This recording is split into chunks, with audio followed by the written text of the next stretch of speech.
beaucoup d'avoir pris le temps et d'être présente aujourd'hui parmi nous. Ben, je tiens à remercier le réseau d'inondation intersectorielle du Québec. Pour moi, cette invitation-là me laisse l'opportunité de parler de plusieurs enjeux que je fais de la représentation depuis plusieurs années déjà.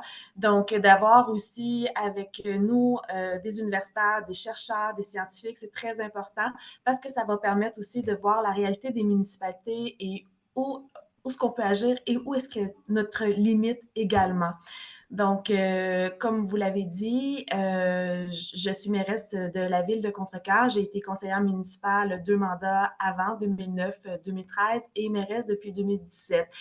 Depuis 2017, j'ai fait l'adoption du premier plan de développement durable de la ville de Contrecoeur. On vient d'adopter aussi un plan de développement de communautés nourricières. Donc, on est très avant-gardiste et à l'avance au niveau de l'environnement parce que les changements climatiques, c'est quelque chose que quand je me suis lancée en politique, c'était la raison, mon leitmotiv. J'ai 3 enfants qui sont rendus adultes maintenant. Donc, déjà dans les années 2000, ça me préoccupait beaucoup de qu'est-ce que je vais laisser comme legs à mes enfants et mes petits-enfants et même mes arrière-petits-enfants. Donc, c'est le pourquoi que je suis en politique et c'est le pourquoi que je pose beaucoup d'actions et qu'on prend des orientations à la ville de Contrecoeur pour être prêt à faire face à être une ville résiliente et adaptive. On ne peut plus dire changement climatique, on est maintenant dans cette nouvelle réalité climatique. Donc, j'ai quand même d'autres dossiers qui me portent à cœur. Avec l'Alliance des Grands Lacs et du Flin-Laurent, ils m'ont donné l'opportunité aussi de m'exprimer devant la Commission de transport du Québec parce que la ville de Contrecoeur va accueillir, c'est la ville d'accueil du projet de l'administration portuaire pour l'expansion du terminal de Contrecoeur. Donc, là aussi, c'était l'importance de faire un plan d'action en développement durable pour vraiment faire une harmonie entre notre développement économique, environnemental et communautaire. Mais je tiens aussi à dire que j'ai été nommée par mes pairs pendant 2 ans, je viens de dire que je laisse ma place sur le conseil d'administration de la persévérance scolaire et de la réussite éducative. Donc, c'est aussi quelque chose qui me tient à cœur parce que plus que nos jeunes vont aller loin aux études, plus qu'ils vont être curieux, plus qu'ils vont vouloir s'exprimer, prendre place sur la place publique pour parler de ces enjeux-là, pour pouvoir aller faire des recherches, pour nous aider, nous aussi, les municipalités, à aller plus loin dans nos demandes auprès des gouvernements. Donc, je pourrais encore continuer, mais je pense que je vais aussi laisser place à une présentation de l'Alliance des villes du fleuve Saint-Laurent, de Grand Lac et de l'Ontario. Donc, ensuite, je vous situerai pour la ville de Contrecoeur. Je me permets de me présenter aussi pour que vous ne soyez pas surpris quand je prends la parole. Je m'appelle Maxime Ayat, je suis le responsable des politiques canadiennes à l'Alliance des villes des Grands Lacs et du Saint-Laurent. Très heureux d'être ici, de soutenir Madame Allaire. C'est toujours un plaisir de pouvoir voir l'engagement de nos maires sur ces sujets-là. Donc, c'est ça. J'espère que la présentation va vous plaire. On a ici le plan de la présentation. Que vous allez voir. Donc, on va d'abord commencer par une présentation de la ville de Contrecoeur et de l'Alliance des villes. Ensuite, un contexte des inondations et de la protection des berges dans un contexte de changement climatique, mais en fait, de nouvelles donnes climatiques, comme l'a si bien dit Mme Allaire. On va ensuite revenir sur les différents cadres d'action pour les inondations et la protection des berges aux États-Unis, en Ontario et au Québec. L'importance de l'action municipale et enfin conclure sur les opportunités de collaboration. Ce que je vous propose, c'est qu'on aille tout de suite à la présentation de Contrecoeur. Alors, Madame la mairesse. Oui, donc Contrecoeur maintenant a franchi le cap du 10 000 habitants. Donc, la majorité des villes au Québec, 90% sont de 10 000 et moins. Donc, on fait partie maintenant des 110 villes de taille moyenne jusqu'à aller aux grandes villes, ce qui change aussi notre manière de concevoir un peu la réalité au niveau de la loi des cités et des villes et des redditions de comptes qu'on doit faire et aussi le positionnement qu'on peut avoir sur la joute municipale. Donc, on est une ville de 22 km de long, une ville côtière sur les rives du fleuve Saint-Laurent du côté sud. On se trouve à environ 35-40 minutes de Montréal. On a des axes importants qui nous traversent comme l'autoroute de l'acier, l'autoroute 30 et la 132. Comme je vous l'ai spécifié un peu plus tôt aussi, on fait partie, je vais vous en revenir un petit peu avec ça aussi, la CMM, j'aimerais, si j'ai du temps aussi, élaborer sur qu'est-ce qu'ils font présentement au niveau des inondations. Mais on fait aussi partie de la MRC Marguerite Douville, une MRC où les maires sont vraiment, travaillent en collaboration. On est la MRC où il y a eu le plus de création d'emplois l'année dernière. On a un des taux réussite scolaire les plus élevés du Québec, mais le plus élevé de la Montérégie. On a beaucoup de grandes entreprises. On essaie aussi de développer le créneau de l'économie circulaire pour se positionner au niveau de l'environnement, mais des énergies aussi renouvelables. Donc, je pense que notre MRC va avoir beaucoup d'attention les prochaines années sur le fort potentiel. Et aussi, on va recevoir, bien sûr, l'agrandissement du port de Montréal à Contrecœur, donc le terminal portuaire, qui va amener aussi une demande de logistique au niveau du transport maritime, mais au niveau du transport ferroviaire et par camion sur nos autoroutes et sur toutes nos voies d'accès. Donc, ici, vous avez une représentation un peu de la ville en longueur. Je tenais à cette diapositive pour vous faire comprendre que Contrecœur a un bel aménagement du territoire, bien pensé, réfléchi. On a une zone plus à l'ouest où on va avoir la zone industrielle.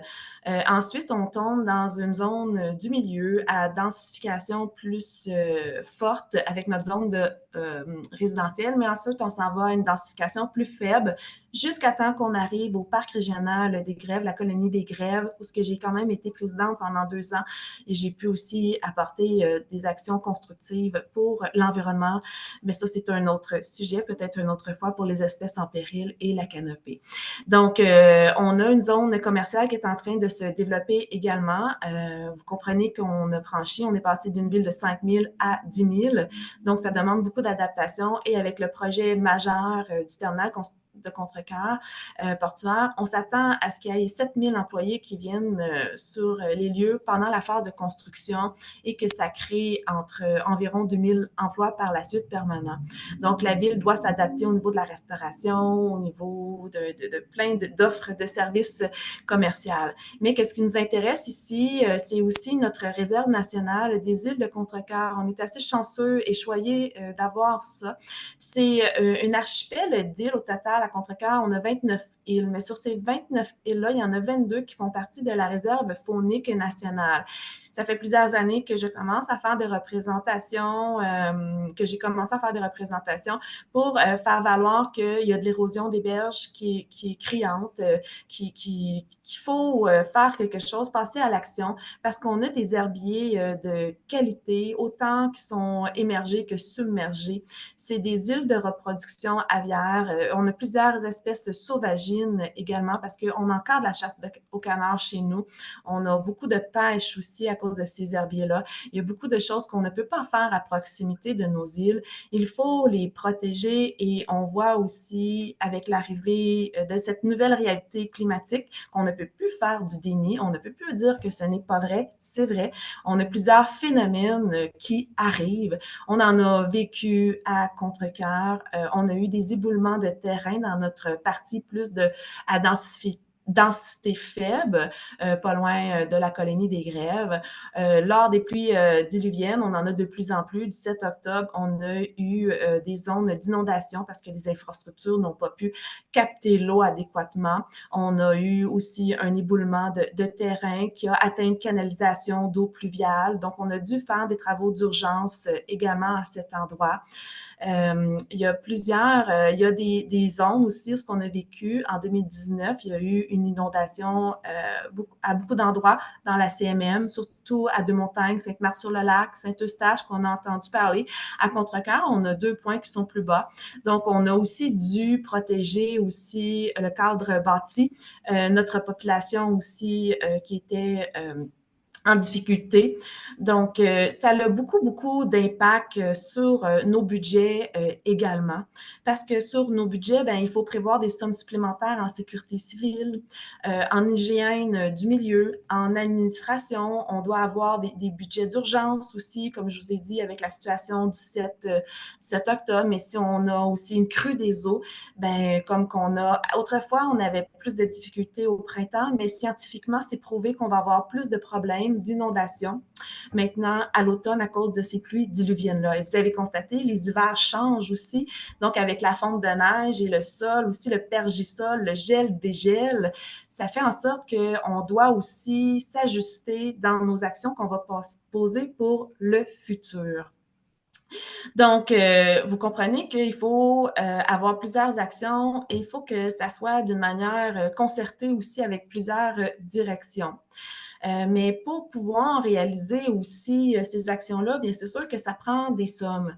Mais ces sommes-là aussi, avec les programmes présentement de subvention, c'est quasi inexistant et c'est très, très dur pour les villes. Aujourd'hui, c'était le conseil d'administration de l'Union des municipalités du Québec et j'ai pu aussi parler à mes collègues qui ont vécu des problématiques en 2019. Donc, là, je vais vous ramener un petit peu avec la CMM.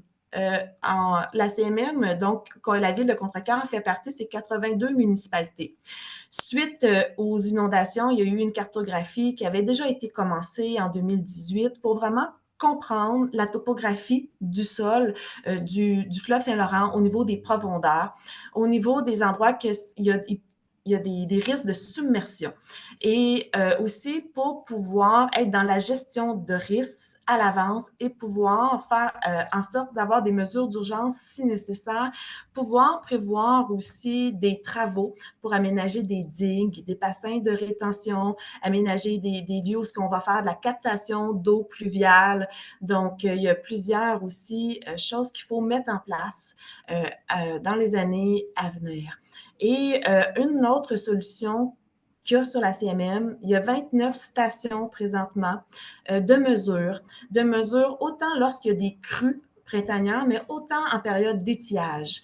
Il faut comprendre que ce système-là prend des photos aux 15 minutes au niveau d'une règle de mesure, autant à l'extérieur de l'eau durant le printemps, mais au niveau des périodes d'étiage à l'intérieur de l'eau.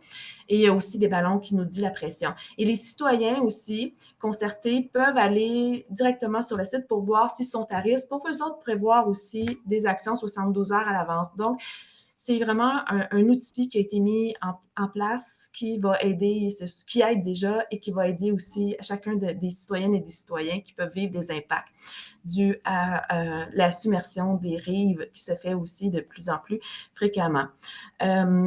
Il faut aussi prendre en considération qu'il faut travailler avec le comité mixte au niveau des barrages entre le lac Ontario et le fleuve Saint-Laurent. C'est très difficile avec les changements climatiques maintenant de doser les bons niveaux d'écoulement d'eau. Et ça peut créer aussi des risques de submersion proche des îles entre Vaudreuil et Laval, Saint-Eustache, dans ce secteur-là, qui sont plus à risque. Donc, présentement, il y a encore des discussions, mais on est peut-être à revoir certains paramètres d'écoulement d'eau à cause que les saisons tendent à changer. Donc, et les périodes d'étiage aussi l'été, parce que ça cause d'autres problèmes aussi. Si on est en manque d'eau, ça va causer des problèmes au niveau du transport maritime, parce qu'il y a une basse ligne d'eau sur les cargos, ces bateaux-là qui viennent. Il ne faut pas oublier que oui, c'est du développement économique, mais au Québec, on a quand même besoin, puis en Ontario, d'approvisionnement de nourriture et de biens si on veut survivre également. C'est pas juste du luxe, là, hein, quand même, ces bateaux-là qui passent, là, c'est pour nous aider à avoir de l'approvisionnement au quotidien.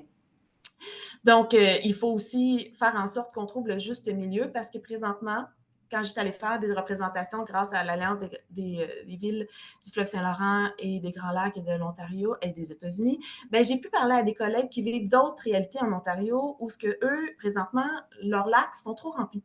Ils sont des grandes profondeurs, mais que ça il y a des submersions sur les terrains. Donc, ça l'inquiète aussi les riverains, mais aussi ça l'inquiète aussi les entreprises pour le futur développement économique. Mais on parle aussi, dans ce développement économique-là, je fais juste une parenthèse, on s'en vient aussi vers de la navigation verte. Donc, on parle de barges électriques qu'on veut faire transporter au niveau du port de Montréal jusqu'en Ontario. Donc, on veut convertir aussi certains cargos d'une manière électrique et on aimerait aussi mettre de l'hydrogène vert. Donc, je vais fermer la parenthèse parce que je vais revenir au niveau des problématiques d'inondation. Donc, oui, là, j'ai parlé des Grands Lacs. Il faut trouver un bon niveau d'eau qui va venir sur le fleuve Saint-Laurent. Ensuite, sur le fleuve Saint-Laurent, comme j'ai souvent demandé, et là, l'Alliance des Grands Lacs me demandait si j'avais des résolutions plus formelles à poser. Et là, j'ai la chance de vous avoir, vous, scientifiques, universitaires, chercheurs. Je demande depuis plusieurs années sur différentes plateformes et je pense que je suis de plus en plus entendue parce que là, on me parle qu'il faut arriver là. J'aimerais avoir une chaire de recherche sur les différents tronçons du fleuve Saint-Laurent. Donc, on a le tronçon de Vaudreuil-Dorion, Ontario, jusqu'à Trois-Rivières, que c'est le tronçon fluvial. Donc, le tronçon fluvial, il y a différents impacts ou enjeux que le tronçon de l'estuaire.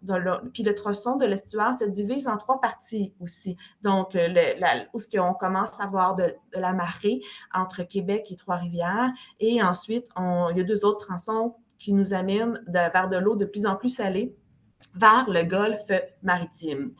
Donc, là, je vais repartir du golfe du fleuve Saint-Laurent. Donc, pour eux, ils ont des problématiques avec des tempêtes maritimes, comme vous l'avez vu aux îles de la Madeleine, qui causent beaucoup, beaucoup de problèmes et qu'eux autres, ils doivent vraiment avoir des études et qu'ils ont réussi à avoir des fonds d'urgence parce que l'océan est en train de gruger ces îles-là. Et ça cause des problématiques aux populations riveraines et même au niveau des infrastructures routières. Donc, ensuite, on s'en va plus à l'estuaire et que là, on a les grandes marées. Et ces grandes marées-là, ben, causent d'autres problématiques. Et par la suite, on va rentrer dans le corridor fluvial où on a les rives sont plus près du transport maritime, autant économique, mais aussi du transport de plaisance. Donc, là, il y a d'autres impacts qu'il faut pouvoir nommer les enjeux et trouver des solutions à ces enjeux-là. Donc, pour le transport maritime, on sait que les bateaux vont changer, les formes de coques aussi sont en amélioration, qui ont un système aussi satellite pour ne pas dépasser les vitesses. C'est très, très, très réglementé. À la seconde près, on sait, on peut intervenir sur la vitesse d'un bateau. Mais au niveau des bateaux de plaisance, c'est un enjeu très important. C'est un enjeu très important et même ici à l'Union des municipalités du Québec où j'étais en CA ce matin, on essaie de s'adresser depuis plusieurs années au fédéral pour qu'il change la loi marchande du Canada pour faire en sorte que les villes aient une agilité à changer les vitesses. Chez nous, on a réussi à changer les vitesses entre notre rive et nos îles, où on a 2 marinas. Donc, il y a beaucoup de plaisanciers. On a autant des embarcations à pagaie, à voile, mais on a aussi des bateaux à moteur. Et ces bateaux à moteur-là doivent être réglementés sur la vitesse. On a réussi avec une vitesse de 30 km/h. Et cette semaine, avant de venir ici, j'ai pu lire que parce que Contrecoeur est quand même à proximité du Richelieu, donc je m'intéresse beaucoup aussi à ce qui se passe à proximité des villes aux alentours. Et sur le tronçon du Richelieu, sur un 20 km, ils ont réussi à ramener la vitesse sur 10 km. Mais au-delà de ça, qu'est-ce que je demanderais aussi à cette chaire-là? Ça serait de vérifier dans le littoral les distances pour qu'il y ait une vitesse de 10 km, une autre distance pour 20 et du 30 km. Donc, comme ça aussi, on peut prévoir des impacts, pas juste sur l'être humain, mais sur la biodiversité. parce que chaque espèce mérite d'être protégée. Et à Contrecœur, les îles, je reviens sur nos îles, ben on a plus de 80 espèces d'oiseaux. Il y a 12 mammifères aussi qui s'y trouvent. On a 205 espèces de plantes et chaque espèce est essentielle dans la chaîne de vie et pour nous, les humains également. Donc, nos herbiers aquatiques, autant qui sont émergés que submergés, sont importants. C'est des filtreurs. Ils filtrent notre eau, la qualité d'eau. Donc, avec ces bouleversements-là, quand on est dans des périodes d'étiage aussi, on vient nuire à ces herbiers aquatiques-là. On vient avec des algues. On a vu plusieurs lacs, rivières, pas juste le fleuve, qui ont eu des problèmes d'algues bleues. Donc, les villes doivent s'attraper aussi avec les traitements des eaux. Donc, ensuite, il faut que j'aille vite parce que j'aurais tellement de choses à dire, là. Fait que là, je sais aussi qu'avec l'érosion des berges, je m'en vais là, donc les bateaux, les petites plaisances ou les bateaux maritimes, bon, ben ils vont créer chez les citoyens une perte et sur le bien public aussi, parce qu'il y a des bâtiments publics ou des pompes qui vont aussi, nos systèmes de pompage qui s'en vont à l'eau, nos infrastructures, bien, ils vont causer des problématiques. Et déjà, en Europe, sont déjà plus à l'avance sur nous pour des infrastructures vertes. Donc, ici, on a encore beaucoup tendance à utiliser de l'infrastructure grise, de l'enrochement, du gravier, des murs de soutènement. Mais dans d'autres endroits dans le monde, on constate maintenant que la végétalisation est de plus en plus utilisée, donc par l'enracinement. Il faut faire en sorte aussi que nos gens qui sont sur le bord de l'eau ne puissent plus couper les arbres n'importe comment. Il faut que les plantes aquatiques puissent prendre place. Il faut que les arbres puissent s'enraciner. Il faut protéger nos rives, là. Il faut revoir notre manière de respecter l'environnement, de former un tout avec cet environnement-là. Donc, pour les îles aussi, une autre résolution, sur le fleuve Saint-Laurent, il y a plus de 600 îles. Donc, il y a 500 îles qui sont protégées, pas trop loin de Contrecœur, dans les îles de Pierre-de-Sorel. C'est une réserve de l'UNESCO. Chez nous aussi, sur mes îles, là, on me dit qu'on va appuyer aussi cette résolution-là. Donc, on va demander d'avoir un plan de revitalisation, un plan de reboisement, parce que, comme je vous ai dit, à cause de l'érosion, moi, je perds des arbres. Je vous ai dit qu'il y avait beaucoup d'espèces aviaires, des espèces présentement qui ont besoin de nichoirs ou d'arbres pour pouvoir se faire des nids de nidification. Donc, j'ai une inquiétude aussi. Et on parle beaucoup de réchauffement planétaire et qu'il faut faire de la plantation dans nos programmes Horizon, nos programmes, mais présentement, il n'y a pas de programme non plus pour venir capter les GES à travers ces 600 îles-là, donc qui pourraient sûrement avoir des espaces de plantation d'arbres et aider aussi à cette lutte contre la vitesse grand V de la hausse de la température. Pour les municipalités, on parle d'un coût de 2 milliards par année jusqu'en 2055 pour s'adapter avec nos infrastructures. Ici, dans ces infrastructures-là, on parle d'infrastructures au niveau de la route, on parle d'infrastructures au niveau des eaux. Donc, au niveau des eaux, c'est 53% des investissements que les villes devront faire. Au niveau des routes, c'est 46%. Et quand on parle au niveau des infrastructures, bien, on parle de la captation de l'eau pluviale, on parle de la qualité de l'eau potable, on parle de la récupération des eaux usées. Il faut aussi prévoir nos usines de filtration d'eau et nos champs aussi d'épuration des eaux. Parce que quand on est une ville en pleine croissance comme nous, on a eu à agrandir, mais il y a tellement de nouvelles technologies aussi qu'il faut aller la chercher pour être de plus en plus efficace. Mais pas juste ça aussi. Présentement, trop de villes au Québec ont fait des agrandissements sans calculer leur potentiel d'offrir adéquatement une bonne pression au niveau des eaux potables et ça demande beaucoup de coûts.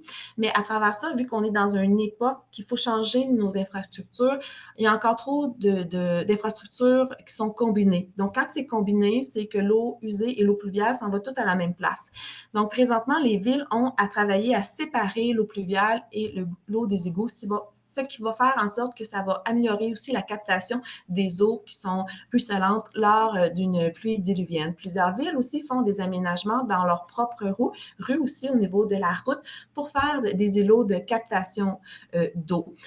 Donc, il y a plusieurs il y a plusieurs mesures qu'on doit mettre en place et on doit faire valoir que c'est des sommes faramineuses et que présentement, les programmes de subvention ne sont pas adéquats à la rapidité qu'on doit faire les actions ou les investissements.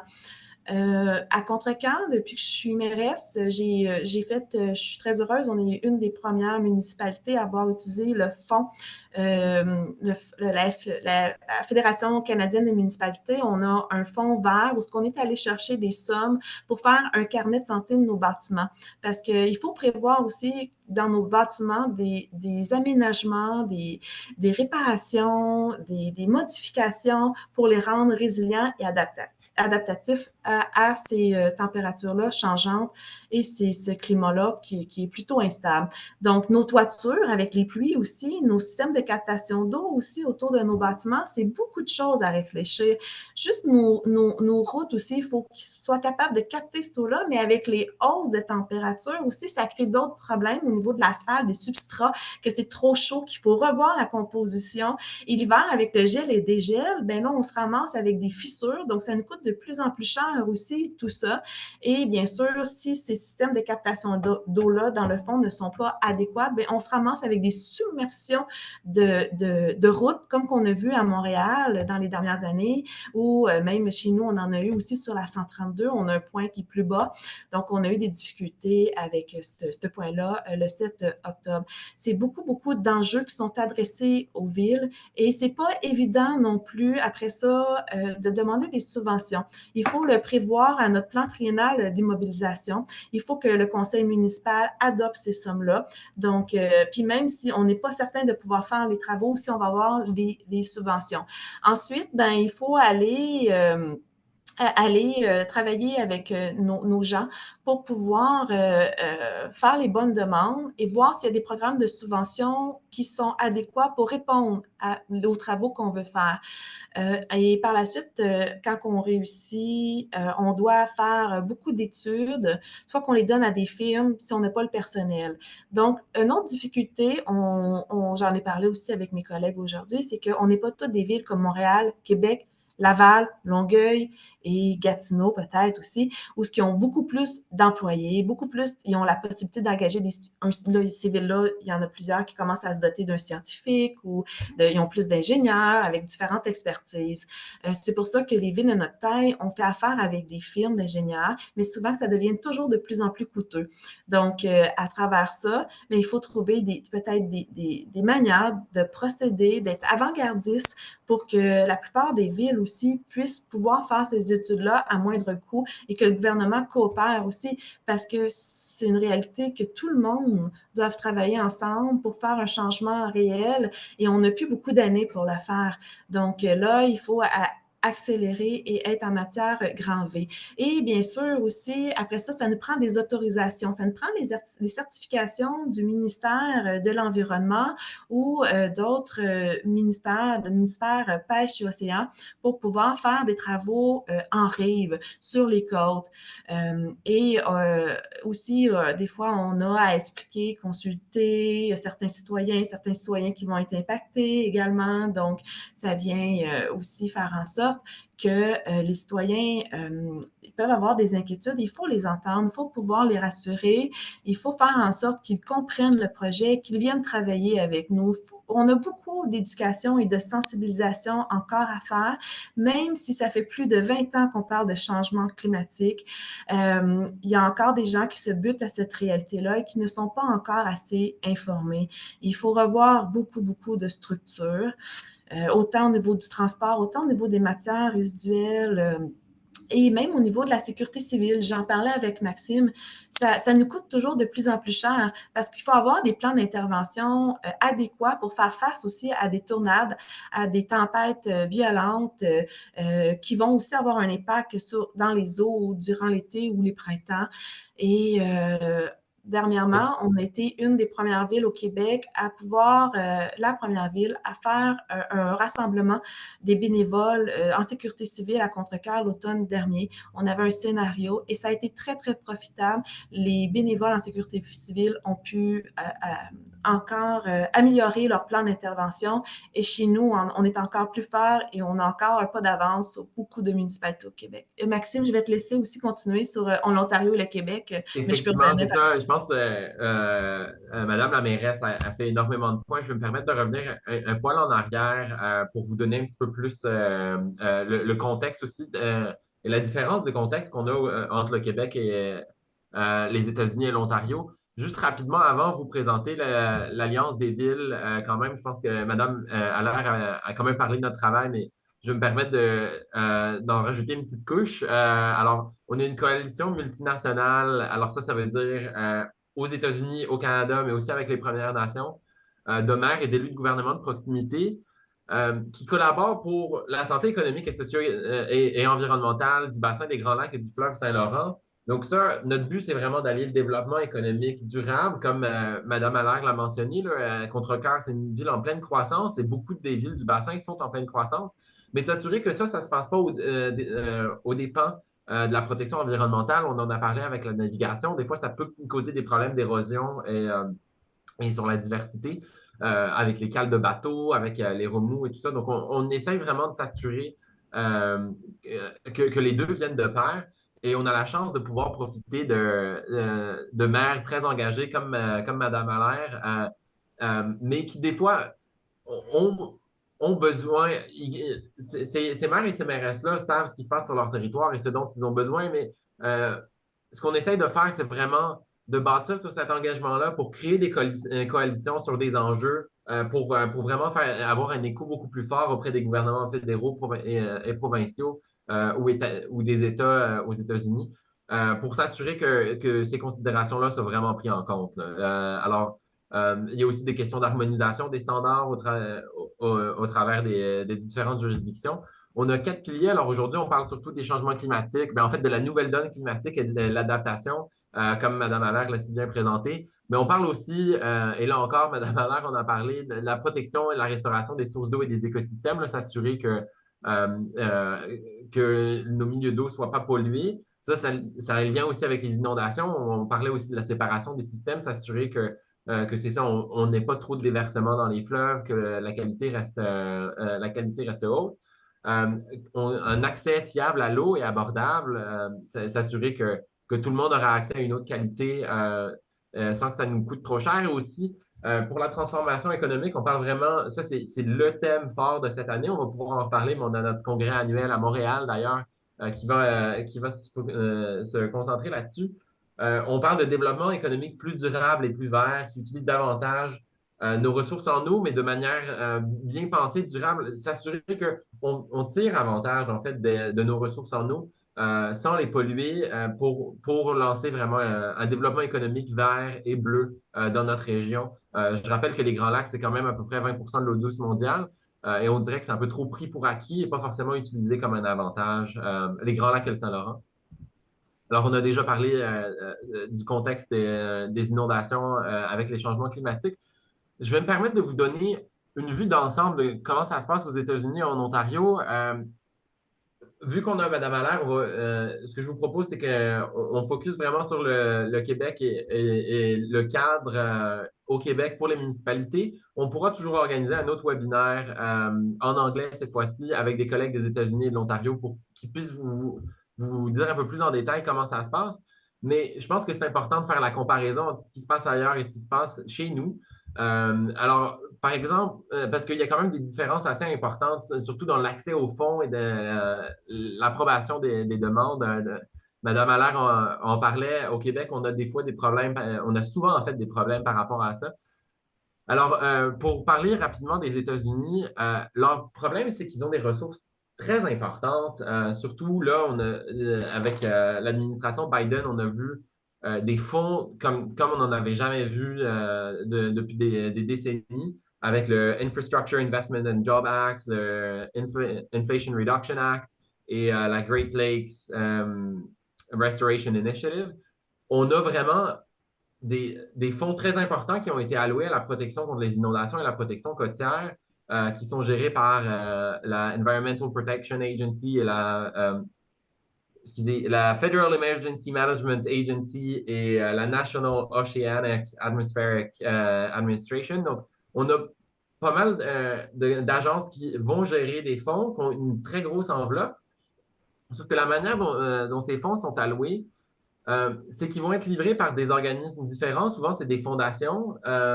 Et que ces fonds-là, pour que les municipalités puissent y avoir accès, tout est basé sur une application. Et au lieu d'avoir une grosse enveloppe à laquelle les municipalités pourraient appliquer et recevoir des financements divers et variés en grand nombre, là, c'est vraiment, il y a plein de petits programmes qui sont très spécifiques, ce qui peut être un avantage auquel les municipalités doivent appliquer. Le seul problème, c'est qu'ils sont très nombreux. C'est difficile de garder le fil des différents programmes et des dates limites. Ils demandent souvent une capacité technique extrêmement importante pour pouvoir rédiger l'application, ce qui est un problème. Madame Allaire en parlait. Les municipalités ont souvent pas la capacité technique, surtout les plus petites municipalités, pour pouvoir écrire des cahiers des charges assez longs et techniques.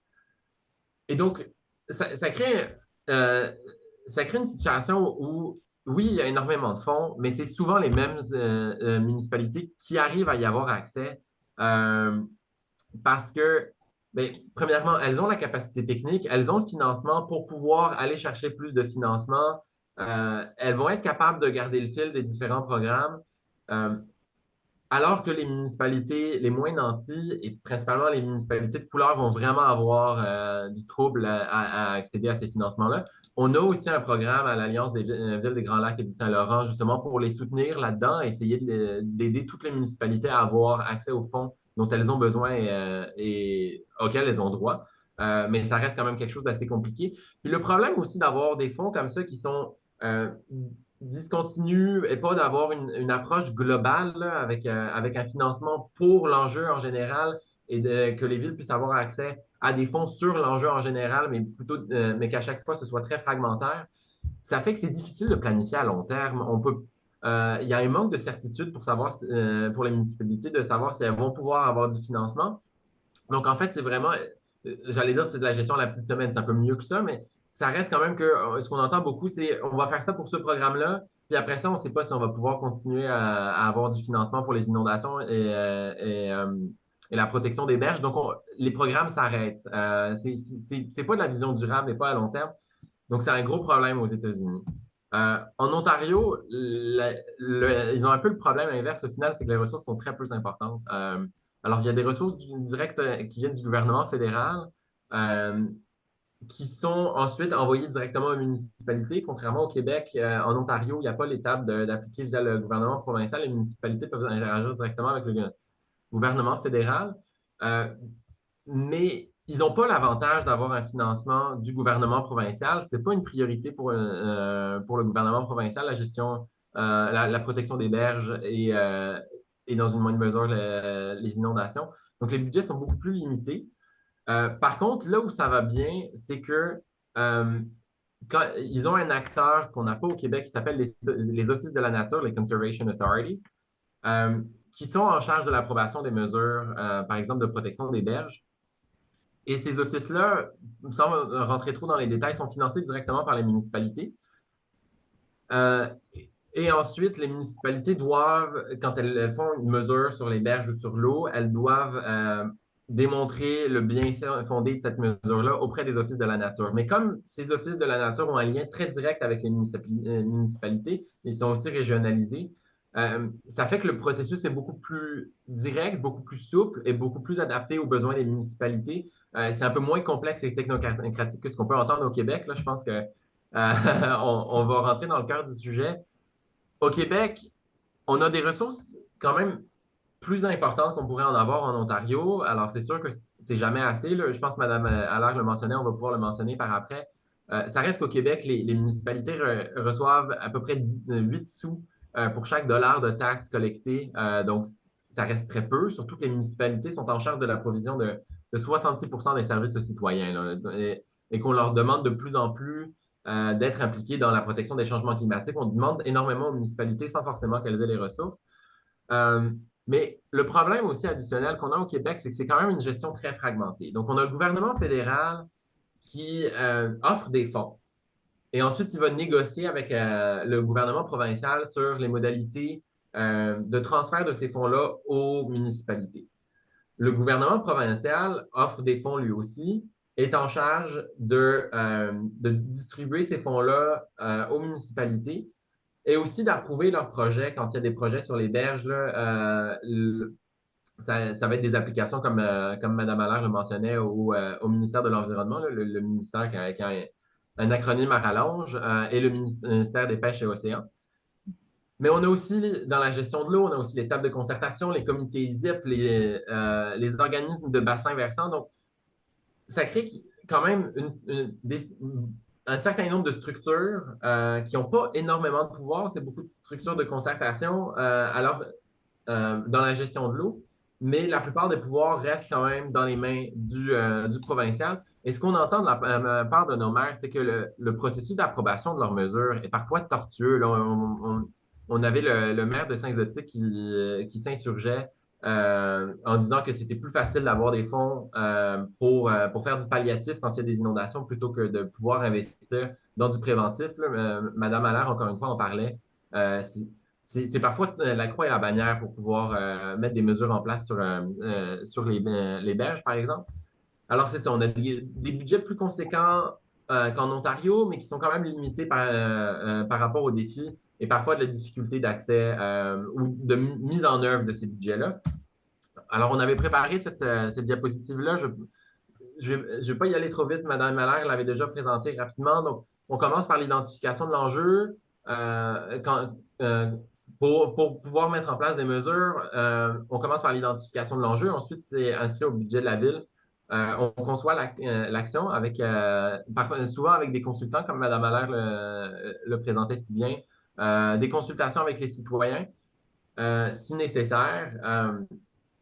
Il y a aussi les municipalités vont pouvoir aussi identifier des subventions pour pouvoir financer ces actions-là sur les berges ou pour la protection contre les inondations et la gestion de l'eau. Ensuite, il va y avoir une demande de certificat d'autorisation et c'est là un petit peu que le bas blesse parce qu'il y a quand même des problèmes assez récurrents dans l'approbation où le ministère va demander des études supplémentaires à rallonge, là, puis ça devient compliqué financièrement, techniquement pour la municipalité en termes de ressources humaines.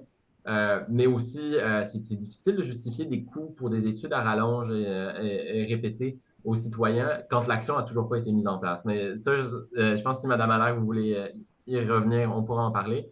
Puis après ça, là, une fois que l'approbation est finalement obtenue, on peut passer plus vers la mise en place et l'approvisionnement, l'exécution des travaux et suivi et l'inauguration. Alors, c'est ça. Ça a été assez rapide. Je vous invite à revenir dans les questions, mais là, je pense, Mme Allaire, on va pouvoir parler des opportunités pour les municipalités, mais aussi des défis là, auxquels les municipalités font face dans la gestion des changements climatiques et les investissements en termes de protection des berges et de gestion des inondations.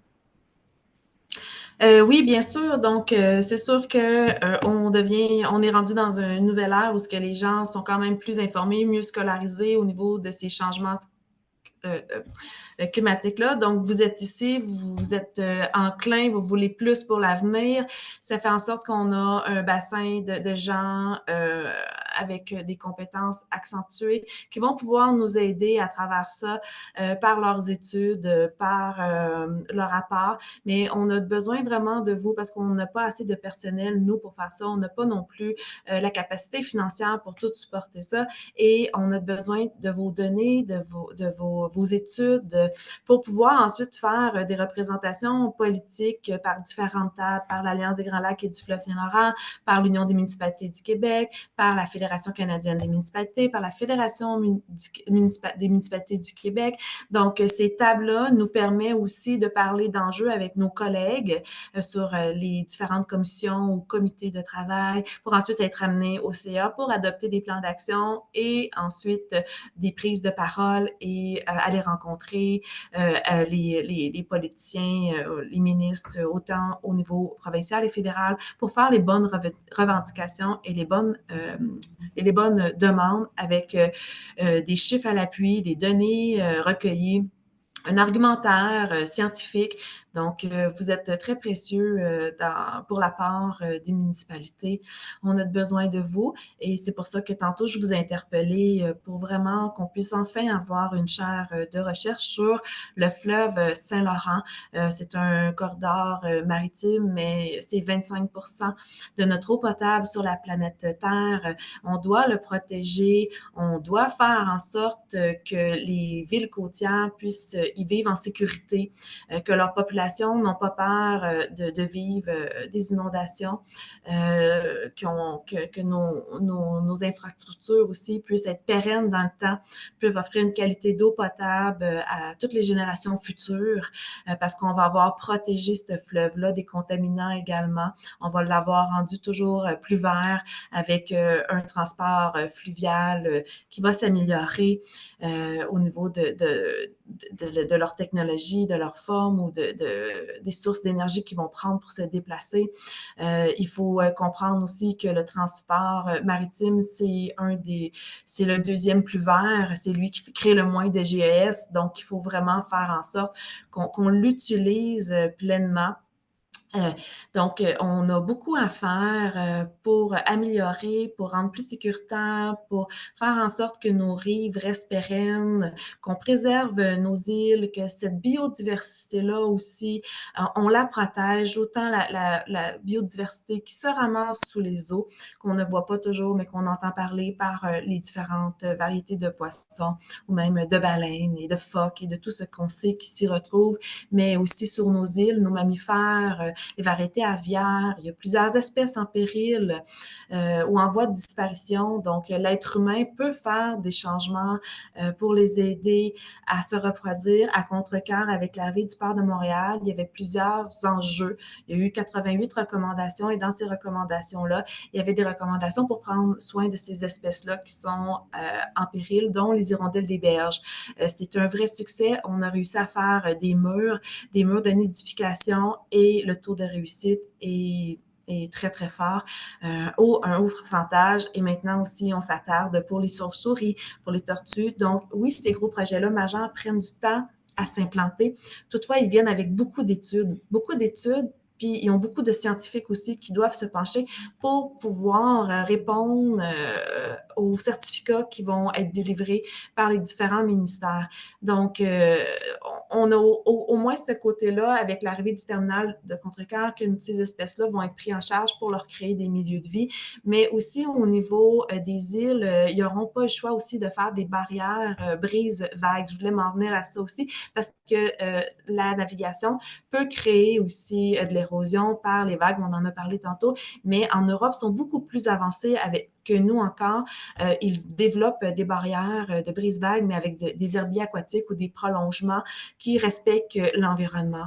Donc, c'est tout ça qu'il faut mettre en place. Il faut voir le fleuve. Je pense qu'il ne faut pas oublier les communautés autochtones. Je pense que je leur fais un clin d'œil ici parce que maintenant, on doit les consulter et il y avait une manière de prendre soin de la planète et de toutes les espèces vivantes. Et je pense qu'on doit aussi étudier ces modes de vie-là qui ont peut-être mis en place, puis qu'est-ce qu'ils peuvent nous offrir aussi pour les années futures. Et je pense qu'il y a plusieurs partenaires à consulter, comme Covabor, comme les ZIP, des organismes qui détiennent une expertise essentielle, qui nous aident aussi dans nos actions. À Contrecœur, on a mis en place le nettoyage des berges. Je tiens à en parler rapidement. Ça fait quelques années qu'on en fait. Et à chaque année, on dépasse notre record de tonnes qu'on ramasse de déchets. Mais c'est parce que ces îles-là, ils ont une submersion à cause des crues puis de la fonte des glaces. Et on se ramasse avec les déchets de Montréal qui s'en viennent vers chez nous. Et on a réussi à mettre ça en place. Mais ça nous prend de l'aide de ces organismes-là. Ça nous prend des autorisations aussi du ministère de l'Environnement. Donc, oui, il faut pouvoir se faire des partenariats forts aussi avec les différents autres acteurs qui tournent autour des villes. Alors, je vais utiliser ce tremplin parce qu'on veut aussi vous laisser du temps pour les questions. Si ce qu'on a présenté vous intéresse, moi, je vous invite cette année, on a la chance que notre congrès annuel à l'Alliance des villes des grands des Grands Lacs et du Saint-Laurent se déroule à Montréal, donc ça se passe à la maison.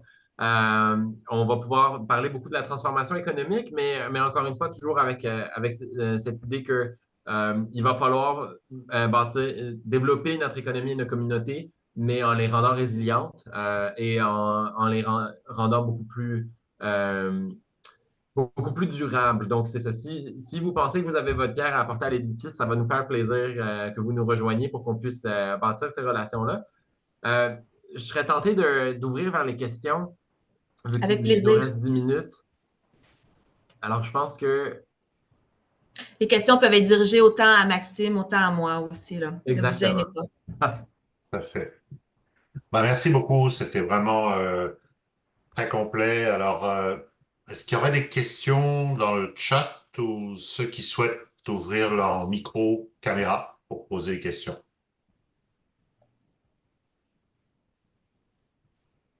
Bon, alors, je vais briser la glace, puis Valérie, tu m'arrêteras si tu vois qu'il y a des questions dans le chat. Ma première question s'adresse à vous, Madame la mairesse. Je pense que vous avez fait une très bonne suggestion d'avoir des chaires de recherche comme ça dédiées aussi à non seulement des problématiques locales, aussi particulièrement pour cette portion du fleuve. Alors, peut-être en profiter puis vous entendre un petit peu là-dessus. Vous avez parlé, il y a plusieurs enjeux qui sont reliés évidemment aux écosystèmes, la biodiversité, l'environnement, la navigation. C'est vraiment des enjeux de plus en plus complexes. Peut-être on devrait de toute façon se reparler. Le risque aussi étant en période où on va redéployer un certain nombre de choses au cours des 4 prochaines années. Puis le lien avec les besoins municipaux, on l'a clairement exprimé, on en a discuté à plusieurs reprises. Fait que peut-être vous entendre un petit peu là-dessus, parce que vous l'avez mentionné, les petites municipalités n'ont pas nécessairement évidemment accès à les ressources comme les grandes. Mais sur quels enjeux, par exemple, prioritaires, vous l'avez mentionné, vous souhaiteriez, par exemple, à court terme, que cette chaire qui pourrait se déployer dans un contexte évidemment de collaboration avec les universités sur lequel elle devrait travailler? Quelles sont les priorités à court terme que vous voyez? Ben, j'aimerais vraiment qu'on puisse avoir une étude sur les différents tronçons. Parce que souvent, avec mes collègues, quand on en parle, c'est pas les mêmes enjeux, c'est pas les mêmes difficultés, puis c'est pas les mêmes solutions. Donc, avec le tronçon fluvial, avec le tronçon estuaire et avec le tronçon du Golfe, faudrait au moins aussi bien identifier les problématiques des événements environnementaux, climatiques qui peuvent s'y produire. Ensuite, il faut y aller aussi avec qu'est-ce que l'empreinte de l'homme, avec la navigation aussi, qu'est-ce qu'ils vont causer. Mais je pense aussi que oui, il va falloir pousser avec chacun des tronçons, avec qu'est-ce qu'on pourrait offrir comme infrastructure verte et infrastructure grise aussi, parce que je pense qu'on peut avoir un mélange des deux, où il y a certains endroits que ça va être mieux adapté en infrastructure grise. Quand que je parle d'infrastructure grise, je parle d'enrochement, je parle de murs de soutènement, je parle de technologies nouvelles qui pourraient être à la contribution. Quand on parle d'infrastructure verte, on parle d'arbres, on parle d'herbiers aquatiques, on parle de barrages naturels qui vont être faits, autant submergés que immergés. Donc, mais ça, c'est une connaissance fine et des fois, en Europe, ils sont vraiment plus à l'avance que nous. Et il n'y a pas beaucoup de monde encore qui se penche sur qu'est-ce qui est fait et qui est avantageux dans les pays du nord de l'Europe, parce qu'eux autres aussi, ils ont des problèmes de fonte des glaces, là. Hein, on va se dire, là. Puis les niveaux d'eau vont augmenter, là. J'en ai pas parlé tantôt, mais tu sais, si je me rapporte à l'histoire, ça fait pas si longtemps que ça, il y a 13 000 ans, ben, le Golfe, c'était la mer du Gold Waiter. En tout cas, c'était une mer. Et on avait aussi la mer de Champlain qui était à partir de Québec jusqu'en Ontario. Mais ça allait entre 5 km à 50 km de notre littoral, nos rives qui étaient submergées d'eau. C'était réellement une mer là, avec beaucoup plus d'eau, avec la fonte déglacée. Fait que oui, il y a une urgence climatique. Oui, il y a une urgence d'adapter le ruissellement des eaux. Oui, nos côtes aussi et nos espèces qui y vivent. Mais je pense que dans ce plan-là, si on veut le structurer, il va falloir vraiment commencer par les tronçons différents, les enjeux, les solutions propices, mais ensuite peut-être aussi le détailler sur la circulation maritime. Qu'est-ce que la circulation maritime pourrait faire? Les nouvelles sources d'énergie qu'on pourrait avoir, les nouvelles formes de bateaux, les coques, la vitesse aussi interreliée selon les tronçons, des recommandations, mais aussi une portion aussi au niveau du transport de plaisance, parce que le transport de plaisance avec les wakeboards, avec les motos marines qui passent trop proche des rives, ça nous prend des distances étudiées sur l'impact des remous que ces bateaux-là ou ces moyens de transport-là peuvent avoir comme impact et ensuite de mettre un bon kilomètre avec la bonne vitesse.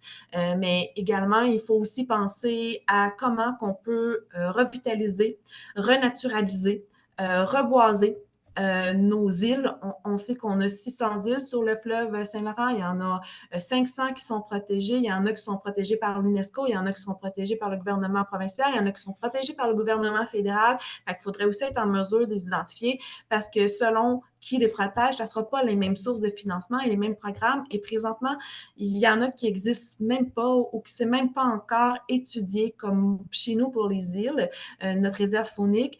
On n'a pas encore de plan pour vraiment que ces espèces-là aient une vie pérenne. Une chance de pouvoir se reproduire et pouvoir profiter de ces écosystèmes-là uniques. Donc, pour moi, ça, la biodiversité, autant aviaire, autant les mammifères, parce que les mammifères vivent sur les îles, mais autant nautique avec la qualité des herbiers aquatiques émergés, submergés et les marais aussi, parce qu'on a des marais exceptionnels autour des îles aussi. Ben, il faut pouvoir aussi avoir des mesures pour les protéger, puis pouvoir avoir une vision aussi de qu'est-ce qui se fait déjà à l'extérieur.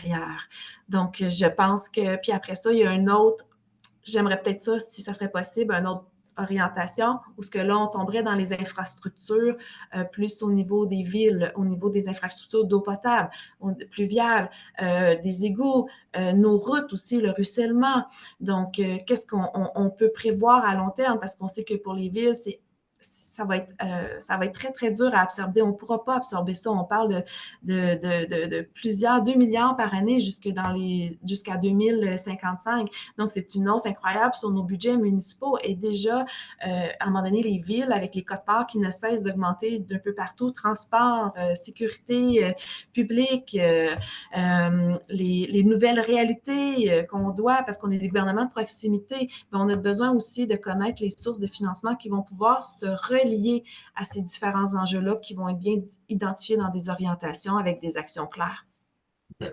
Merci beaucoup. Je crois que donc, tout ce qui est infrastructure verte, préservation des milieux, d'ailleurs, juste pour mentionner, je pense que c'est le cas la Montérégie a seulement 4% de son territoire qui est préservé en termes de milieu humide ou autre. 14% par exemple pour Ville de Montréal, pour Montréal et son agglomération. Donc il y a un déficit, puis définitivement, bien de le mentionner aussi, ça fait partie de la solution. Alors, je vois qu'il y a une question, je vais justement embrayer là-dessus. Ça peut s'adresser d'ailleurs à Max ou à vous, Madame la mairesse. Existe-t-il un outil ou une méthode permettant de calculer un dollar d'investissement dans une infrastructure verte aujourd'hui et le retour potentiel en épargne, perte évitée demain?